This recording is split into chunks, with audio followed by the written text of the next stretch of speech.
वो संपूर्ण आयतन जो होता है V उससे कुछ कम होता है, B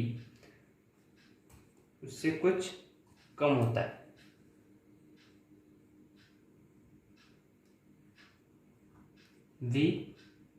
वी आई जो होगा वो V माइनस बी होगा।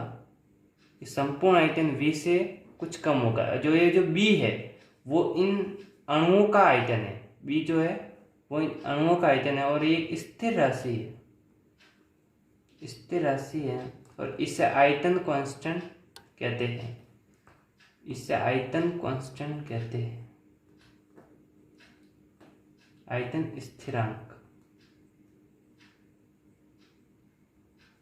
लेकिन आइडियल गैस में ऐसा नहीं है। आइडियल गैस में क्या होता है कि अणु का आकार छोटा होता है और इनका आकार इतना छोटा होता है, इतना छोटा होता है कि इनका संपूर्ण आयतन के सापेक्ष इनको नगण्य मान लेते हैं।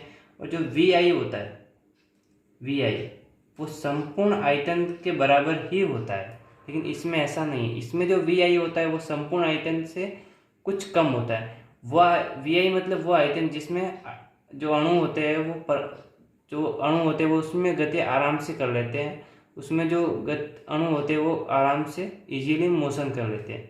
तो यहाँ से जो वी आई की वैल्यू आई, V I is equal to V minus B, जो वी आई की वैल्यू आई वो वी माइनस बी आई, वी माइनस बी। बी जो है वो आयतन कांस्टेंट है, ये जो वी है वो संपूर्ण आयतन है।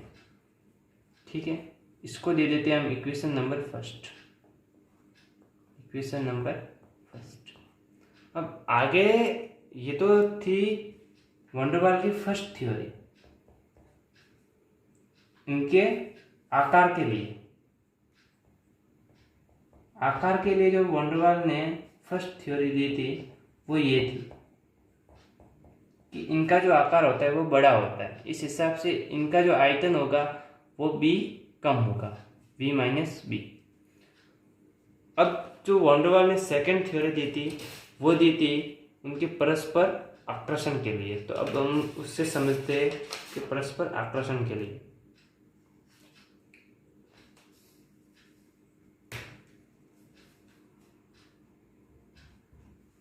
अंतराणुक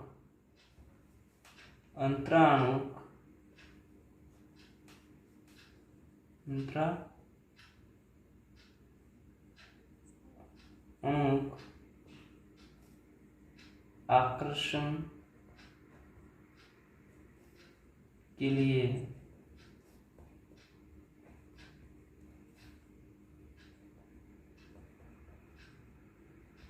लिए संशोधन।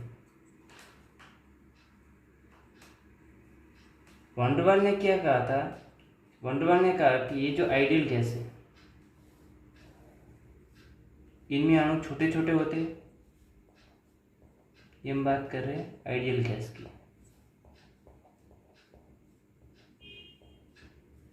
आइडियल गैस की इन पर जो प्रेस बल लगेगा वो सिर्फ एक्सटर्नल लगेगा, बाहर की तरफ। इन पर जो बल लगेगा वो सिर्फ बाहर की तरफ एक्सटर्नल लगेगा, यानी कि इन पर जो प्रेशर लगेगा वो सिर्फ बाहर की तरफ लगेगा। तो पी आई जो होगा वो इज इक्वल टू होगा पी एक्सटर्नल, बाहर की तरफ। लेकिन वही बात करते हैं रियल गैस की, रियल गैस की। तो रियल गैस में ऐसा नहीं है। रियल गैस के जो अणु होते हैं वो बहुत बड़े होते हैं।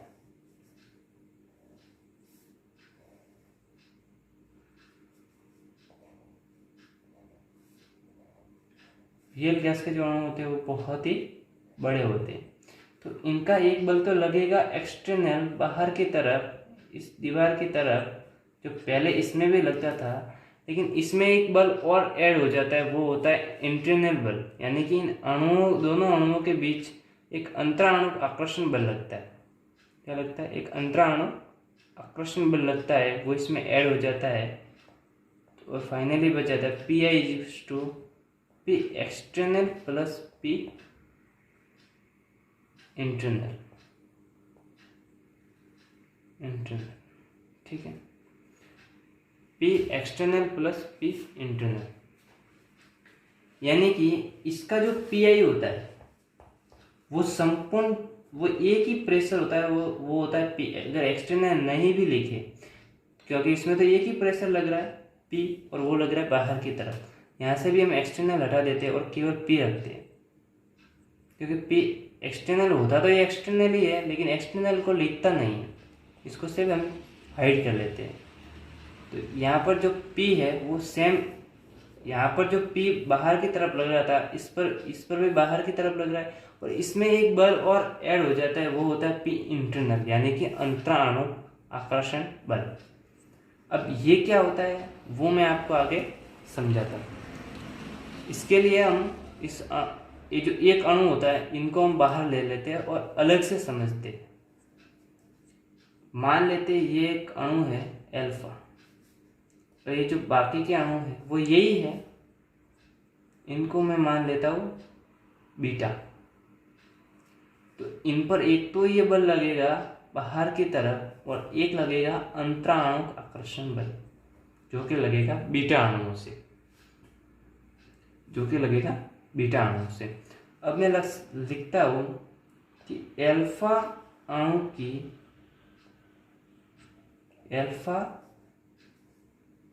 अल्फा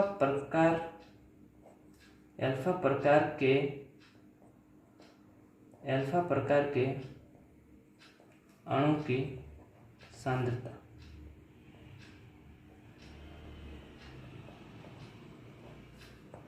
अल्फा प्रकार के जो अणु की सांद्रता होगी वो होगी N/V। N/V क्यों होगी? क्योंकि अगर ये अल्फा अणु है और ये बीटा है, तो कभी ये भी तो अल्फा होगा, क्योंकि इस पर भी एक्सटर्नल बाहर की तरफ बल लगेगा और ये बीटा का काम करेगा, यानी कि ये इन पर इंटरनल बल लगाएगा। तो कभी ये अल्फा होगा तो कभी ये बीटा होगा, कभी ये भी अल्फा होगा ये बीटा होगा, कभी ये अल्फा होगा ये बीटा होगा। यानी कि मेरे कहने का मतलब ये जो सभी अणु है वो सभी अल्फा है, ये सभी अल्फा प्रकार के हैं और सभी बीटा प्रकार के हैं। तो अल्फा प्रकार के अणु की सांद्रता अगर n मोल की हम बात कर रहे हैं तो N/V होगा, और बीटा प्रकार के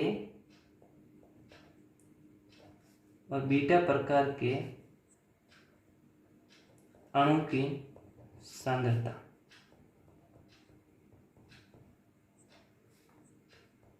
वो भी N/V होगी, क्योंकि जो अल्फा है वो बीटा है, तो जो बीटा है वो कभी अल्फा है, यानी कि सभी प्रकार के अल्फा है और सभी प्रकार के बीटा है। ठीक है, अब हम बात करते हैं पी इंटरनल की। पी इंटरनल की ये जो अंदर की तरफ बल लग रहा है उनकी बात करते हैं। ये जो प्रोपोर्शनल होगा, ये प्रोपोर्शनल होगा अल्फा प्रकार के अणु की सांद्रता और बीटा प्रकार के अणु की सांद्रता। अब अल्फा का जो है वो हटाकर एक कांस्टेंट लिख देते हैं, P internal is equal to A. Alpha की जो वैल्यू है वो है N/V²। ये प्रोपोर्शनल हटाकर हमने ए लिख दिया, और अल्फा की वैल्यू N/V है और बीटा की वैल्यू भी N/V है, यानी कि ए N²/V² आ गया पी इंटरनल के बराबर। ये जो पी इंटरनल की वैल्यू आई है वो यहाँ पर लिख देते हैं, तो पी आई की वैल्यू आ जाएगी हमारे पास, P I is equal to P plus A N²/V²। ये आ गई इक्वेशन नंबर 2। ठीक है, और वो हमारे पास आई थी इक्वेशन नंबर 1, जिसमें ये हमने ये लिखा था कि Vi is equal to V minus B.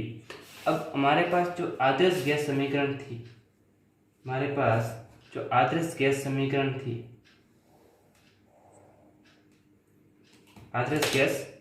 समीकरण थी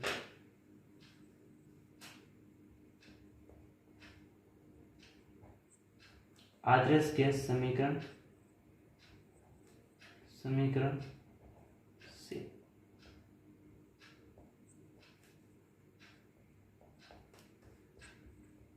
वो थी PiVi इक्वल्स टू nRT।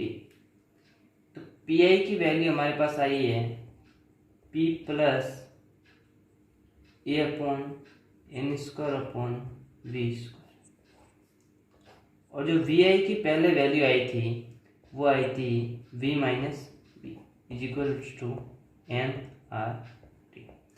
ये जो इक्वेशन आई है, ये इक्वेशन, यही वॉन डेर वाल समीकरण है। वॉन डेर वाल समीकरण, this is the van der Waals equation.